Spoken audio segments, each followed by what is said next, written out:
குருவே சரணம், குருவே துணை. நேற்று நடிகர் விஜய் அவர்களுடைய விவாகரத்து வழக்கு முதல் முறையாக நீதிமன்றத்தில் விசாரணைக்கு வந்திருக்குது. இவரோட ஜாதக அமைப்பை நான் ஏற்கனவே என்னோடய யூடியூப்பில் வீடியோவாக போட்டிருக்கேன். அவர் ஜாதக அமைப்பு எப்படி இருக்கும் அப்படின்னு பார்க்கணுன்னா அந்த வீடியோவை போய் பாருங்கள். இப்போ நேற்று நடந்த அந்த சம்பவம் அவர் ஜாதகத்தில் எப்படி இண்டிகேட் பண்ணுது, சுட்டி காமிக்குது அப்படிங்கிறத மட்டும் நான் உங்களுக்கு சொல்கிறேன்.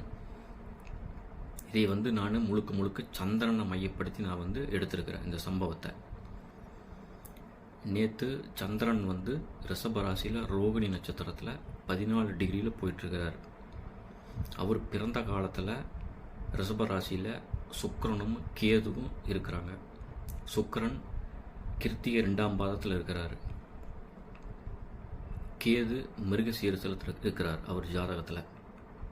இப்போ இந்த சந்திரன் சுக்கிரன் கேது மீது ட்ராவல் பண்ணிகிட்ருக்காங்க.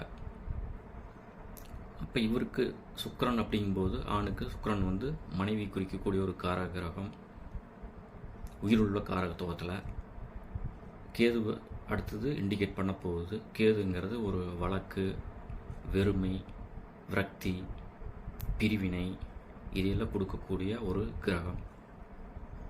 அப்போ இந்த 2 கிரகங்களுக்கு இடையில் சந்திரன் போயிட்டுருக்கிறது என்ன இண்டிகேட் பண்ணுது அப்படின்னா, இந்த ஜாதகர் மனைவி மூலமாக ஒரு வழக்கை சந்திக்க போகிறாரு, இல்லைன்னா மனைவி கூட ஒரு கருத்து வேறுபாடு, மனைவியோட ஒரு சுமூகமான தன்மை இல்லாத நிலைமை, மனைவியினால் ஒரு பிரச்சனை, இப்படிங்கிறது தான் நேற்று சந்திரன் இண்டிகேட் பண்ணுறாரு இவர் ஜாதகத்தில்.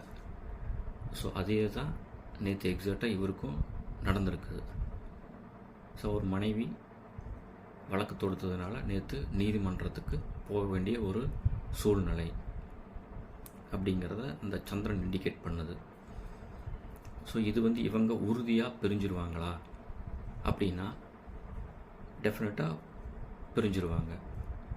ஏன்னா சந்திரன் அடுத்து இண்டிகேட் பண்ண போகிறது கேதுவை. அப்போ அந்த கேதுங்கிற கிரகம் இவங்களை வழக்கு மூலியமாக ஒரு பிரிவினையை கண்டிப்பாக கொடுக்கும் அப்படிங்கிறத அந்த சந்திரன் இண்டிகேட் பண்ணுறாரு. இதுலேயே இன்னொரு விஷயம் என்னன்னா, அவர் பிறந்த காலத்தில் ரிஷபத்தில் சுக்கிரன் கேது இருக்கிறாங்க. சுக்கிரன் 2 டிகிரியில் கிருத்திகை நட்சத்திரம் 2ஆம் பாதத்தில் இருக்கிறார். நேற்று கோச்சார சந்திரனும் சேம் அதே மேசராசியிலிருந்து ரிஷப